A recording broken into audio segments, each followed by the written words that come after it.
Greetings, Indigo Earth. This is Bhagya Shalini, and today we are going to continue with our discussion on meditation. Last time in Hindi we discussed about dharana, because meditation in Hindi is dhyana and dharana is a part of the process of meditation, because meditation starts with dharana. What is dharana? Dharana is also better understood as assumption, thought, or awareness.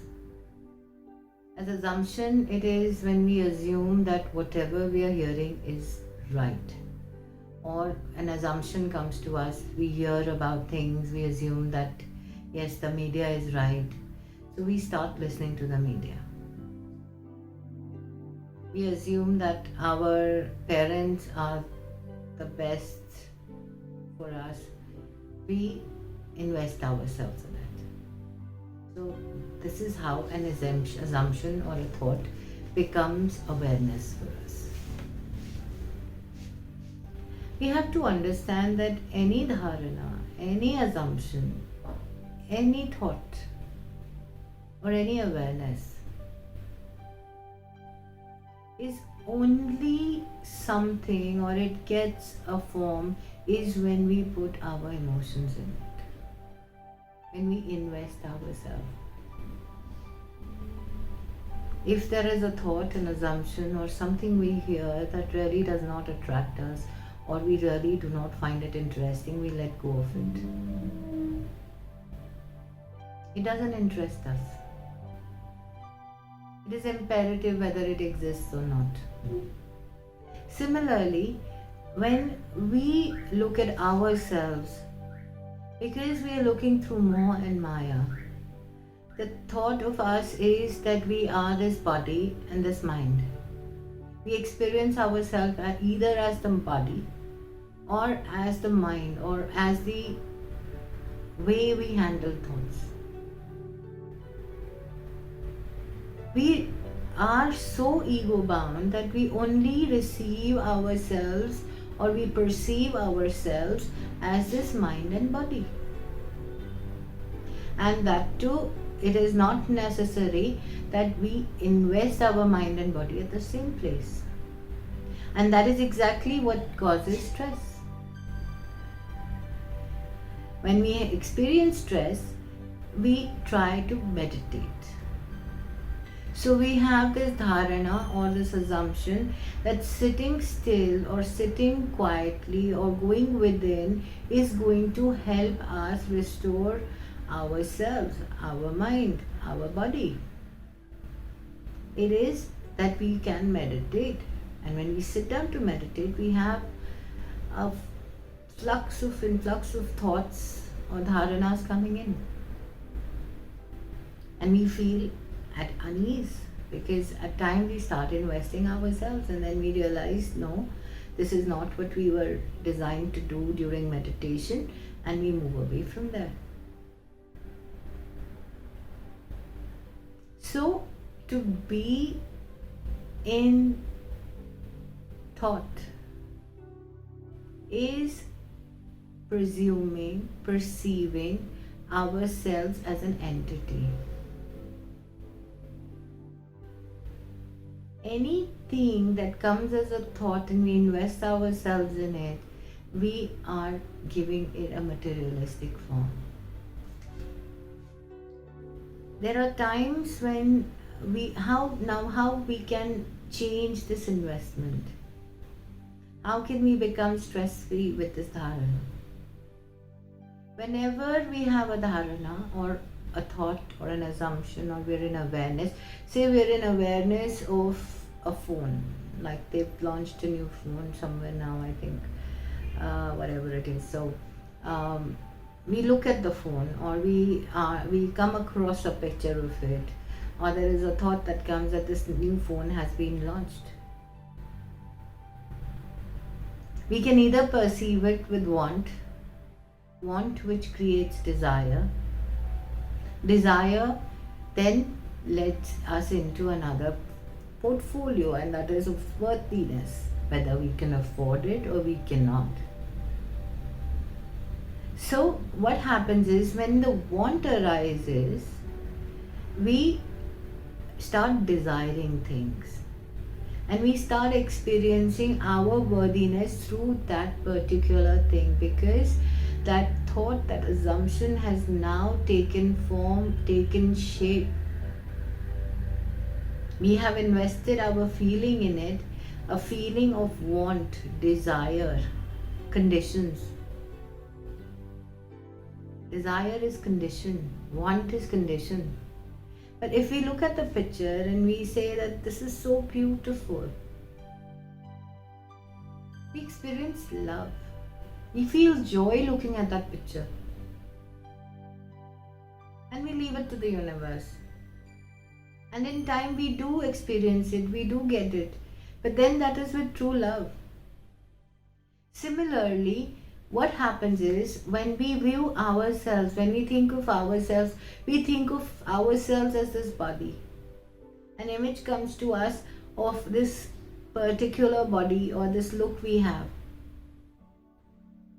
When we look at ourselves with the body, we start wanting a better body, or we start wanting a better place, clothes, because we are generally defined by our clothes or by the jewelry, whatever adorns the body.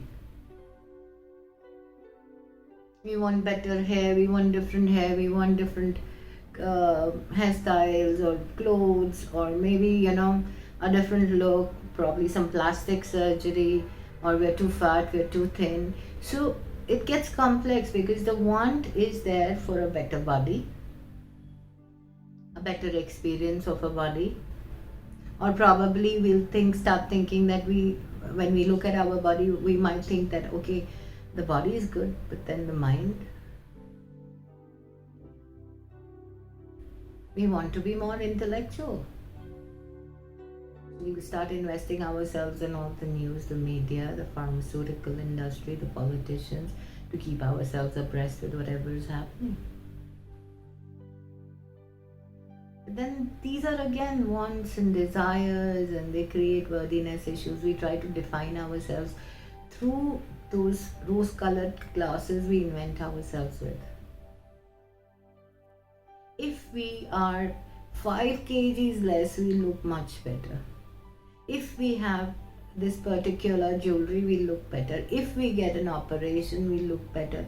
If we clear this particular exam, we'll be more worthy. Or if we have this degree, we are more intelligent. We start weighing ourselves on a scale. And we forget that our soul self is just unconditional love, joy and peace. Even when the body doesn't exist, it will remain.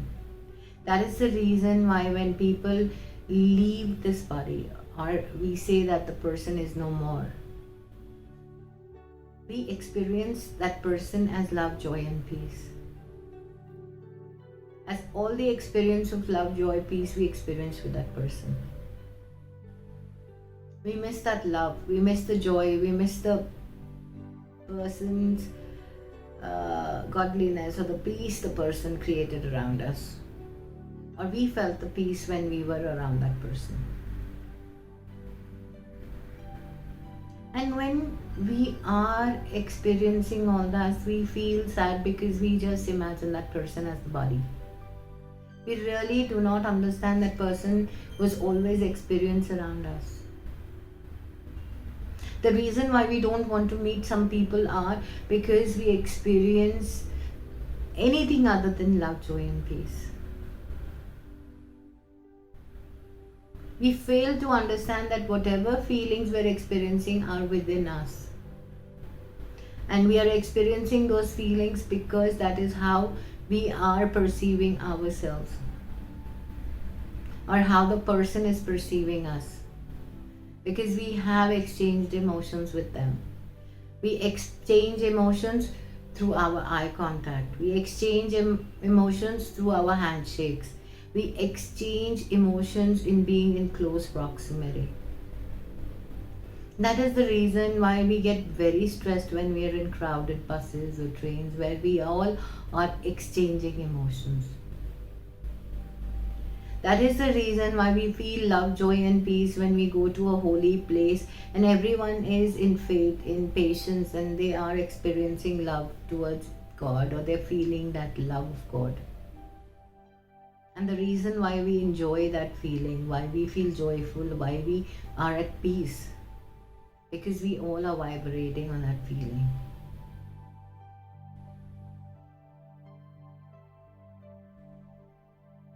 We have to understand that today we all are vibrating on the feelings of what media is giving us.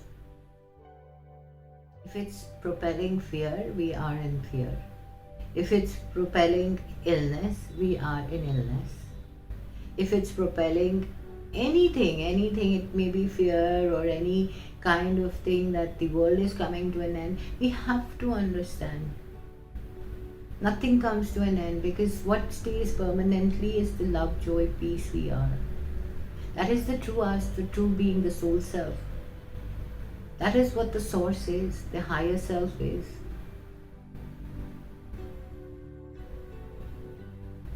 So anytime if we are experiencing anything, we have to understand which dharana or which assumption, which thought, which awareness we're investing ourselves in. Thank you so much.